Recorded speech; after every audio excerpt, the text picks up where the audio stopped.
Hello, सुस्वागतम साथियों। तो आप सभी का स्वागत है आप सभी के अपने चैनल RBSC इंड्यूस क्लासेस में।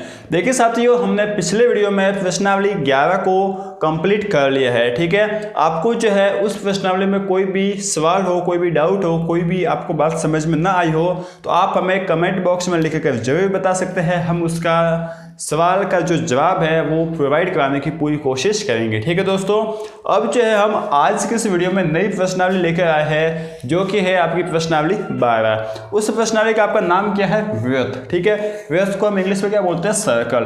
अब ये वृत्त जो है ना, इस प्रश्नावली में हम पूरी वृत्त के ऊपर ही सब कुछ बातें करेंगे कि वृत्त होता क्या है, वृत्त के अंदर किस तरीके से आकृतियां बन सकती है, कौन कौन सी जो प्रमेय है इस वृत्त के ऊपर लगती है, सभी जो है हम वृत्त के ऊपर बातें करेंगे। ठीक है दोस्तों, तो हम सबसे पहले स्टार्ट करते हैं कि वृत्त जो है ना वो होता क्या है। देखिए दोस्तों, वृत्त क्या होता है यह तो जो है मैंने आपको बहुत बार बता दिया है कि वृत्त जो है वो होता क्या है।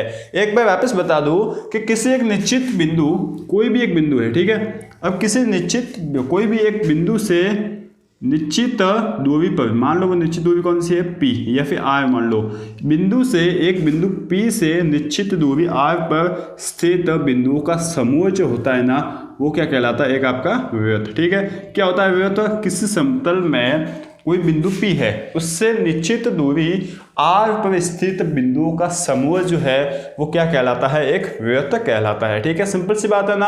अब वृत्त जो है ना वो समतलीय एक आकृति है, मतलब एक समतल पर भी बनती है। जैसे कि समतल का मतलब वृत्त को जो है ना आप किसके ऊपर बना सकते हो? अपनी कॉपी के ऊपर बना सकते हो। वृत्त का एक सबसे बेस्ट उदाहरण है, आप कोई भी एक चूड़ी वगैरह होती है ना, गोल गोल आकृति, वो जो है वृत्त का सबसे बेस्ट एग्जाम्पल है। ठीक है, तो वृत्त जो है ना सिंपली आपको समझ में आ गया होगा कि वृत्त जो है वो होता क्या है।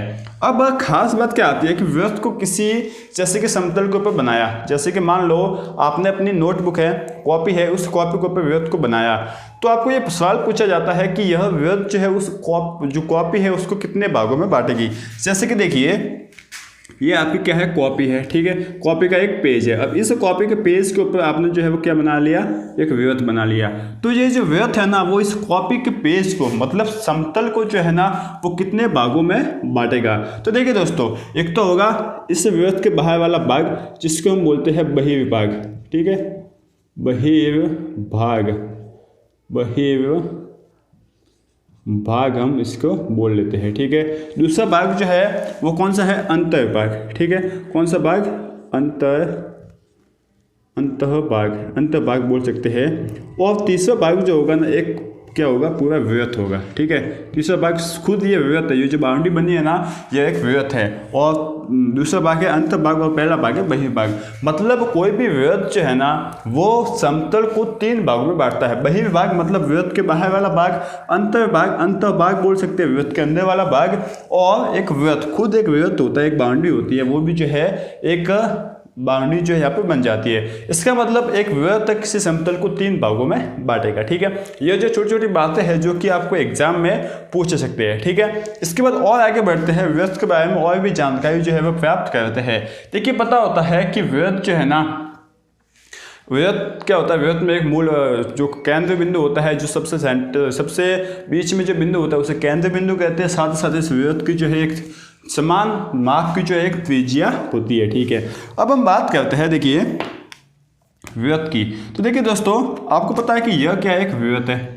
ठीक है, अब इस वृत्त के किन्हीं भी 2 बिंदु, मान लो कोई भी आपने 2 बिंदु ले लिए, एक बिंदु ले लिया A और दूसरा बिंदु आपने ले लिया B। ठीक है, अब इन किन्हीं 2 बिंदुओं को, जैसे कि A B है, इनको मिलाने वाली जो रेखा होती है ना, इनको मिलाने वाली रेखा होती है, उसे हम क्या बोलते हैं? जीवा। ठीक है, क्या बोलते हैं? जीवा। वृत्त के किन्हीं भी 2 बिंदुओं को मिलाने वाली रेखा को हम जीवा कहते हैं। सिंपल सी बात है, कोई भी 2 बिंदु हो सकते हैं, जैसे कि ये, अब यहाँ पर जो है वो ये ये भी हो सकते थे, ये आपका A, ये B, तो इन A B को मिलाने वाली जो रेखा होगी उसे हम क्या कहेंगे? जीवा। ठीक है, ये बात भी जो है आपको समझ में आती है। और साथ ही साथ क्या कहते हैं कि वह जीवा या फिर वृत्त के केंद्र से, ठीक है, वृत्त के केंद्र से गुजरने वाली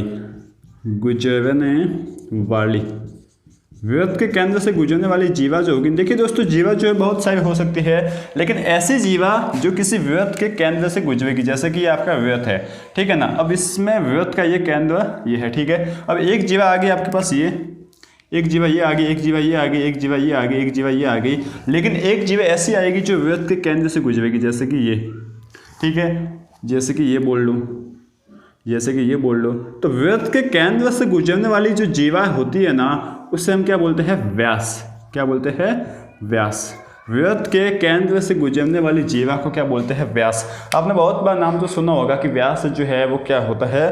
तो एक्चुअल में क्या होता है व्यास, ऐसी जीवा जो वृत्त के केंद्र से गुजरेगी, मतलब वो एक बार कहीं ना कहीं वृत्त के केंद्र से होकर जाएगी, उसका रास्ता वृत्त के केंद्र से ही जाएगा। और आपको पता है कि जो व्यास होता है ना, वो त्रिज्या का डबल होता है, 2 इंटू त्रिज्या होता है। ये भी जो है आपको पता होगा। यदि व्यास को हम d मान ले और त्रिज्या को r मान ले, तो ये जो है वो क्या हो जाएगा, d is equal to 2 into R. D क्यों मान लेते हैं, क्योंकि d का मतलब जो है ना क्या होता है, डायामीटर। व्यास को इंग्लिश में डायामीटर बोलते हैं और r को रेडियस बोलते हैं, इसलिए d is equal to 2r जो है वो हो जाता है। ये भी जो है आप याद रखिए, कहीं ना कहीं आपको काम में आ जाएगा, ठीक है।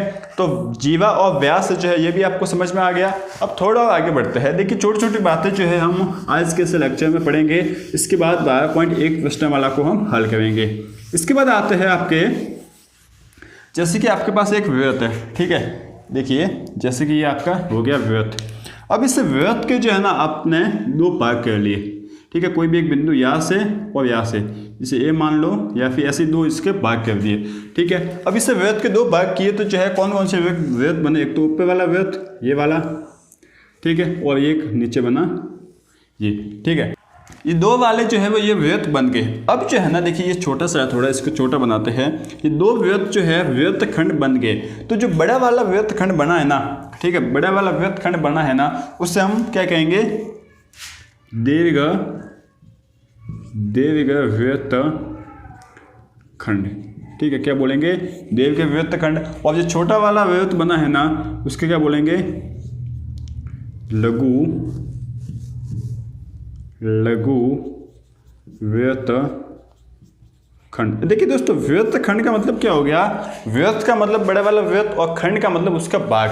तो बड़ा वृत्त का भाग और छोटा वृत्त का भाग, सिंपल सी बात है ना। हिंदी थोड़ी ऐसे वृत्त खंड आपको अजीब सा वर्ड लगा होगा, लेकिन इसका मतलब आप समझिए। इससे जो है हम जो है वो दीर्घ चाप भी बोल सकते हैं। इसे क्या बोलते हैं, कई बार आपको दीर्घ चाप भी सुनने में आता है कि यह दीर्घ चाप है और यह है आपका लघु चाप, ठीक है। तो इस तरीके से भी जो है आपको कई बार जो है पूछा जाता है कि दीर्घ चाप जो है वो क्या होता है या लघु चाप क्या होता है, इसमें क्या संबंध है, ठीक है दोस्तों। तो इस तरीके से जो है आपको पूछा जाता है।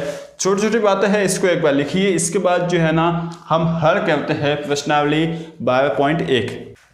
अब देखिए तो दोस्तों हम प्रश्नावली 12.1 को जो है वो हल कर लेते हैं। पूरी 12.1 प्रश्नावली के जितने भी सवाल है वो मैंने इस बोर्ड पर लिख के है। अब जो है हम एक एक सवाल को समझ के जो है उसका आंसर ढूंढने की कोशिश करते हैं। देखिए दोस्तों पहले सवाल में जो है ना आपको खाली जगह दे दी गई है और उन खाली जगह जो है उनको आपको भरना है। आपको जो है किताब में यहाँ पे उनके आगे ऑप्शन दिए गए हैं, लेकिन हम जो है थोड़ा एडवांस चलेंगे, हमें ऑप्शन की जरूरत नहीं, हमें जो है सभी मुंह जुबानी याद है। देखिए दोस्तों पहला सवाल हम देखते हैं। आपको पहले सवाल में क्या बोला है कि वृत्त का केंद्र। देखिए पहले तो सवाल करने से पहले मैं एक और बात आपको बताता हूँ कि यहाँ पर आपको जितने भी सवाल मिलते हैं ना, चाहे यह खाली जगह के हो, चाहे आपको सत्य असत्य हो, या फिर चाहे बड़े सवाल हो, आपको सबसे पहले उसकी कल्पना करना कि आपको क्या बोला गया है। और कल्पना करने के लिए जो है आपको सबसे इंपॉर्टेंट है कि उसका आप डायग्राम बनाइए, मतलब उसका चित्र बनाइए। जो आपको बोला गया है ना उसका आप एक बार चित्र बनाइए। तो देखिए हम चित्र बना के देखेंगे तो आपका सवाल जो है हो जाएगा। वृत्त का केंद्र वृत्त के, देखिए जैसे कि ये आपका वृत्त है, अब इसका केंद्र जो है वो वृत्त का केंद्र कहाँ होता है, अंदर होता है, बाहर होता है या वृत्त पे होता है। तो आपको साफ पता है कि वृत्त का केंद्र वृत्त के अंदर होता है और अंदर को जो है हम क्या बोलते हैं, अंतर्भाग, ठीक है। तो वृत्त के कौन से भाग में स्थित होता है, अंतर्भाग में, ठीक है, अंतर्भाग, या फिर ये बोल सकते हैं अंतर्भाग या फिर अंतर्भाग बोल सकते हैं। तो ये जो है इसका आंसर है। देखिए आपने डायग्राम बनाया, चित्र बनाया, तो इससे आपका जो काम है वो और भी आसान हो गया। ठीक इसी तरीके से देखिए एक बिंदु जिसकी वृत्त के केंद्र से दूरी, देखिए एक बिंदु जिसकी वृत्त के केंद्र से दूरी त्रिज्या से अधिक हो। अब इसका जो है आप सोचिए, दिमाग में जो है इसका सत्य बनाइए या फिर यही भी बनाइए कि कोई भी बिंदु है उसकी वृत्त का जो केंद्र है ना, उस केंद्र से दूरी जो है उसकी त्रिज्या से अधिक है। मतलब कोई भी एक बिंदु है उसकी दूरी जो है ना किससे अधिक है, इस ये जो त्रिज्या है ना इससे अधिक है। तो मान लो वो कहाँ पे हो सकता है, यहाँ पे हो सकता है, ठीक है। ये बिंदु P है और ये जो है इसकी त्रिज्या है, तो इस बिंदु की दूरी जो है वो त्रिज्या से अधिक है। तो यदि इस बिंदु की दूरी त्रिज्या से अधिक है तो वो कहाँ होगा, अंदर होगा या बाहर होगा? सिंपल सी बात है, बाहर ही होगा। तो हम क्या बोलेंगे, बहिर्भाग, ठीक है, बहिर्भाग। तो देखिए दोस्तों, यहाँ से जो है ना आपका सवाल जो है ऑटोमेटिकली आराम से हो गया। नहीं तो जो है आप याद रखने जाओगे कि ये जो है यहाँ पे होता है, याद नहीं रखना है, बस आपको सोचना है, ठीक है। ठीक इसी तरीके से देखिए तीसरा सवाल हम कहते हैं कि वृत्त की सबसे बड़ी जीवा वृत्त की क्या होती है? वृत्त की सबसे बड़ी जीवा देखिए कंसेप्ट क्या होता है कि जैसे कि ये आपका क्या है, एक वृत्त, ठीक है। अब इस वृत्त में यहाँ से स्टार्ट करेंगे। ये क्या है, वृत्त की किन्हीं दो बिंदुओं को मिलाने वाली जो रेखा होती है उसे हम क्या बोलते हैं, जीवा बोलते हैं। इन दो बिंदुओं को मिलाया, जैसे जैसे हम आगे बढ़ेंगे देखिए ये क्या, जीवा की जो लंबाई है ना, देखिए ये लंबाई क्या हो रही है, बढ़ रही है। देखिए आपको साफ दिख रहा होगा, लंबाई बढ़ रही है। तो एक टाइम ऐसा आता है जब वो यहाँ पर आ जाता है या इसकी लंबाई जो है वो अधिकतम हो जाती है, ठीक है। इसके बाद वापस जो है वो घटनी चालू हो जाती है। देखिए अब वापस जो है धीरे धीरे घटेगी, देखिए कट गई ना। तो यहाँ से जो आपको क्या लगा कि ये एक बीच का जो एक लाइन आई है ना, एक सबसे बड़ी जो जीवा आई है ना, वो जीवा जो है ना कहाँ से गई है, वृत्त के केंद्र से। और जो जीवा वृत्त के केंद्र से जाती है वो क्या होता है, व्यास। इसका मतलब सिंपल सी बात आप ये याद रखिए कि जो वृत्त का व्यास होता है ना वो सबसे बड़ी जीवा होती है, ठीक है। सबसे बड़ी जीवा आपको ज्ञात करने का बोल लेते, आप सिंपल से क्या बोलोगे कि वृत्त का व्यास ही सबसे बड़ी जीवा होती है। तो आप यही लिखोगे, वृत्त की सबसे बड़ी जीवा वृत्त की क्या होती है, व्यास होती है। तो आप यहाँ पे क्या लिख लोगे, व्यास, ठीक है। देखिए आपका जो है ना काम हो गया ना। इसी तरीके से जो है आप देखिए चौथा सवाल आपको बोला है एक चाप होता है, अब खाली जगह हमें पता नहीं, ठीक है। जब इसके सिरे एक व्यास के सिरे हो, इसके सिरे एक व्यास के सिरे हो, इसका मतलब क्या है, देखिए आपको क्या बोला है कि एक चाप, आपको व्यास बोला है। व्यास का मतलब क्या होता है, कोई भी एक वृत्त होगा, ठीक है। जैसे कि मान लो ये आपका वृत्त है, ठीक है। अब इस वृत्त का ये जो है क्या होगा, व्यास AB, ठीक है। अब जो है ना एक चाप, इस चाप का जो है ना क्या है, एक चाप क्या होता है, खाली जगह बदल दी। अब इसके सिरे जो है ना व्यास के सिरे हो, इसके सिरे व्यास के सिरे होने का मतलब ये जो है यहाँ से जाएगा और यहाँ तक आ जाएगा। सिरे मतलब एंड पॉइंट, अंतिम बिंदु, जो अंतिम पॉइंट क्या है, ये है। तो इसका कितना पॉइंट है, ये वाला जो है बचा है, मतलब ये जो है इसके पॉइंट है, ठीक है। अब यहाँ से जो है ना कौन सी आकृति आपको दिख रही है, क्या आपको दिख रहा है, अर्ध वृत्त ही तो दिख रहा है ना, ठीक है। जो आधा वृत्त है, आधा भाग का जो वृत्त होता है उसे हम क्या बोलते हैं, अर्ध वृत्त। तो एक चाप क्या होता है, अर्ध वृत्त होता है। क्या होगा, अर्धवृत्त, ठीक है। कब होगा, जब इसके जो सिरे होंगे ना वो क्या होंगे, इस व्यास के सिरे हो, ठीक है। तो इस तरीके से जो है आपको करना है। इसी तरीके से देखिए पांचवा सवाल हम करते हैं, इससे पहले सवाल का लास्ट हुआ। पांचवा भाग क्या है कि एक वृत्त जिस तल में स्थित होता है उससे वह कितने भागों में विभाजित करता है। तो मैंने ये आपको अभी बता दिया था कि कोई भी एक वृत्त है ना, अब वह किसी समतल में स्थित होगा तो वह इस समतल को 3 भागों में बांटेगा। एक तो अंतर्भाग, एक खुद वृत्त और तीसरा कौन सा होगा, बाह्य भाग, ठीक है, बहिर्भाग जिसे हम बोलते हैं। तो यहाँ पर आ जाएगा 3 भागों में विभाजित करता है, ठीक है, 3 भागों में विभाजित करता है। ये जो है आपका पहला सवाल, बिल्कुल इजी है ना, आराम से जो है आप कह सकते हो। मैं वापस बोल रहा हूँ कि इस प्रश्नावली में या फिर अभी जितने भी हम प्रश्नावली कर रहे हैं, स्पेशली इस प्रश्नावली में आपको जो बोला गया है उसका आप अपने दिमाग में चित्र बनाइए, अपने दिमाग में कल्पना कीजिए कि क्या हमें बोला जा रहा है, ठीक है। देखिए अब दूसरा सवाल, इसमें आपको सत्य असत्य बताना कि कौन सा कथन सत्य है और कौन सा कथन असत्य है। तो देखिए पहला कथन हम पढ़ते हैं। पहले कथन में आपको क्या बोला है, केंद्र को वृत्त पर, केंद्र के वृत्त पर या फिर केंद्र को वृत्त पर स्थित किसी बिंदु से मिलाने वाला रेखाखंड वृत्त की त्रिज्या होता है। इसको आप समझिए कि केंद्र को वृत्त पर स्थित किसी बिंदु, जैसे कि ये आपका वृत्त है, ठीक है ना, ये आपका वृत्त है, ये आपका हो गया वृत्त, अब ये आपका है केंद्र। अब यहाँ पे क्या बोला कि जो ये केंद्र है ना, इसको वृत्त पर स्थित किसी बिंदु, कोई भी बिंदु हो सकता है, मान लो ये है, तो इससे जो है इस बिंदु से मिलाने वाली जो रेखा होती है, रेखाखंड होता है, वो क्या होता है, त्रिज्या होता है। कोई भी बिंदु, जैसे कि इसको भी मिला लिया, तो ये सभी जो है त्रिज्या होती है। तो ये सही है, बात बिल्कुल सही है, क्योंकि त्रिज्या यही तो होता है ना, केंद्र को किसी बिंदु हो वृत्त पर स्थित, वो बिंदु जो है वृत्त पर स्थित होना चाहिए, तो उससे मिलाने वाले रेखाखंड वो क्या होगा, एक त्रिज्या ही होगा। तो ये बिल्कुल ही सही है, हमारा कथन जो है वो सत्य है। तो आप लिख लोगे यहाँ पर सत्य। दूसरा स्टेटमेंट हम पढ़ते हैं, कथन पढ़ते हैं, एक वृत्त में समान लंबाई की छाप जीवाएं होती है। एक वृत्त है, उसमें देखिए ये तो सवाल हमने अभी किया है कि एक वृत्त में समान लंबाई की छाप जीवाएं होती है, क्या ये सही है या गलत है। देखिए आपने जो है ना अभी किया, जैसे कि ये वृत्त बना लिया, ठीक है। अब इसमें आपने ये कथन पढ़ा था ये कि किसी वृत्त की सबसे बड़ी जीवा जो है वो क्या होती है, व्यास होती है। अब सबसे बड़ी जीवा क्यों कहा है, क्योंकि जीवा अगर अलग अलग होगी, जीवा की लंबाई, तभी तो सबसे बड़ी कहा है ना, नहीं तो नहीं कहते ही नहीं, सभी एक समान होते तो जो है वो जो व्यास है उसकी परिभाषा बन ही नहीं पाते। तो हम जो है ना क्या कहेंगे, देखिए वैसे आपको वापस समझाता हूँ। देखिए जैसे कि ये एक जीवा है, ठीक है, ये छोटी है, देखिए इससे बड़ी ये आएगी, इससे भी बड़ी ये आएगी, इससे भी बड़ी ये आ जाएगी, और सबसे बड़ा जो है क्या आ जाएगा, व्यास आ जाएगा। लेकिन यहाँ पर क्या बोला कि वृत्त में समान लंबाई की छाप जीवा होती है, क्या ये सत्य है, बिल्कुल नहीं। मतलब जो जीवा की लंबाई होती है ना वृत्त में, वो अलग अलग होती है, समान लंबाई नहीं होती है, ठीक है, सिंपल सी बात यह है। तीसरा स्टेटमेंट देखते हैं, यदि एक वृत्त को 3 बराबर चापों में बांट लिया जाए तो प्रत्येक भाग दीर्घ चाप होगा। देखिए दीर्घ मतलब बड़ा होना चाहिए, तो हमने 3 बराबर भागों में बांट लिया। देखिए ये जैसे कि वृत्त है, अब वृत्त को हमने 3 बराबर भागों में बांट लिया। कैसे बांटा, एक ये और एक ये। देखिए व्यास से हमारे पास एक तो ये आ गया, ठीक है, एक कौन सा आ गया, ये वाला आ गया, और एक कौन सा आ गया, ये वाला, ठीक है। ये 3 हमारे पास भाग जो है वो आ गए। अब इससे जो है ना हम पता लगा नहीं सकते 3 बराबर भागों में बांटा है, तो हम ये कह नहीं सकते, हम यह नहीं बोल सकते कि यहाँ पर जो है ना प्रत्येक भाग दीर्घ होगा, क्योंकि देखिए जब हम वृत्त को 2 समान भागों में बांटेंगे ना, तो जो है ना जैसे कि ये वृत्त है, इसको हमने 2 समान भागों में बांट लिया, तब जो है ना वो अर्ध वृत्त बन जाता है। लेकिन समान भागों में नहीं बांटते, तो एक दीर्घ वृत्त होता है, एक लघु वृत्त होता है। और यहाँ पर बोला 3 समान भागों में बांटा गया है, तो ऐसा तो होगा नहीं कि प्रत्येक जो है प्रत्येक भाग दीर्घ होगा, ऐसा नहीं होगा। प्रत्येक भाग जो है वो समान होगा ना, अलग अलग तो होने की बात है ही नहीं, ठीक है। तो ये जो है आपका स्टेटमेंट गलत हो जाएगा।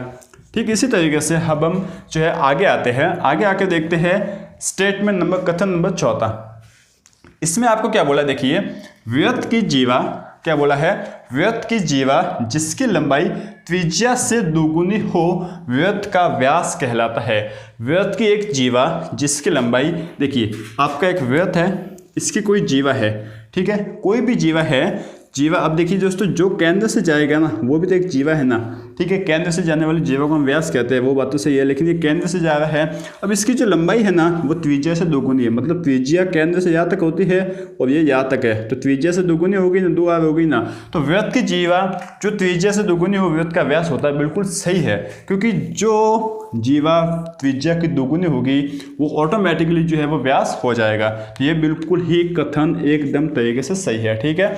अब जो है हम कथन पढ़ते हैं 5वां, इसको भी जो है हम एक एक करके जो है सबको फिनिश करते जाते हैं। अब ऑटोमेटिकली जो है आपको यहाँ पे समझ ही आ गया होगा, ठीक है, वापस देखने की जरूरत नहीं पड़ेगी। और यदि आपने एक बार वापस देख लिया ना, तब तो जो है भूलने का कोई चांस है ही नहीं।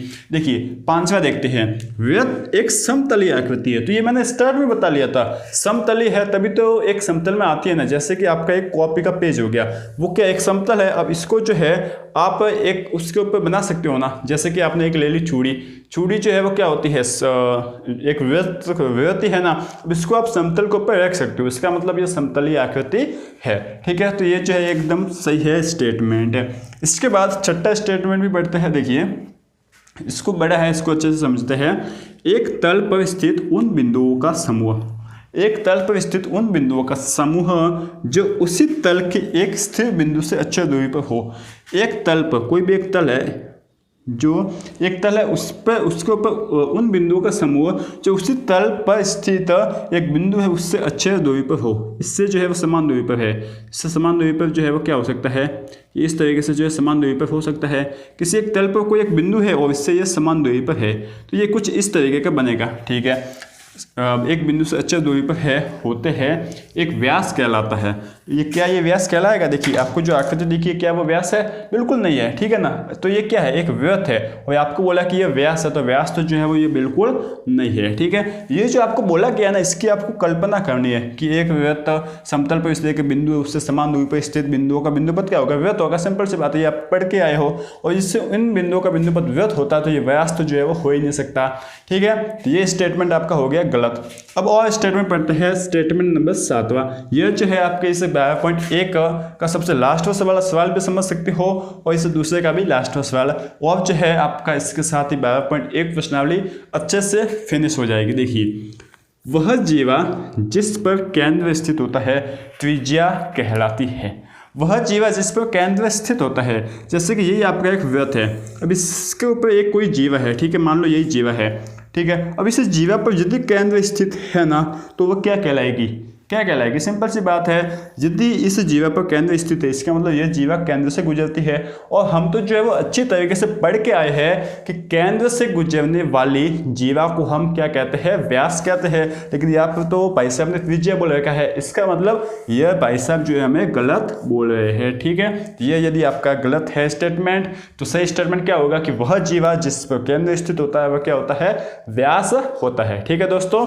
तो यह है आपका प्रश्नावली नंबर 12.1। बिल्कुल इजी है, बिल्कुल आसान है, आप जो है इसे आराम से कर सकते हो, आराम से समझ सकते हो। बस जो है आपको थोड़ी सी जो है ना 5-10 मिनट देनी है, आपकी 12.1 हो जाएगी। अब इसके बाद जो है ना हम हल करेंगे 12.2 प्रश्नावली, ठीक है। अब 12.2 प्रश्नावली को हल करने से पहले हमें इससे पहले करनी होगी प्रमेय। बहुत सारी प्रमेय है, उनको हम करेंगे। तो अगले वीडियो में हम 12.2 की जितनी भी प्रमेय है ना, आपको कोई भी प्रमेय में जो है वो डाउट नहीं रहेगा, उन सभी प्रमेय को जो है हम हल कर लेंगे। इसके बाद आपकी बचेगी 12.2 प्रश्नमाला और 12.3, उनको हम हल करके जो है वो आगे बढ़ते रहेंगे, और जल्दी अपना सिलेबस जो है वो कंप्लीट हो जाएगा, ठीक है दोस्तों। तो यदि ये वीडियो अच्छा लगा है तो लाइक कर लीजिए, और साथ ही साथ सब्सक्राइब तो चैनल को करना ही है, और साथ ही साथ आपको तो पढ़ना ही है, आगे बढ़ना ही है, और बोर्ड में अच्छे परसेंटेज लाने हैं, ठीक है दोस्तों। तो तब तक के लिए थैंक यू।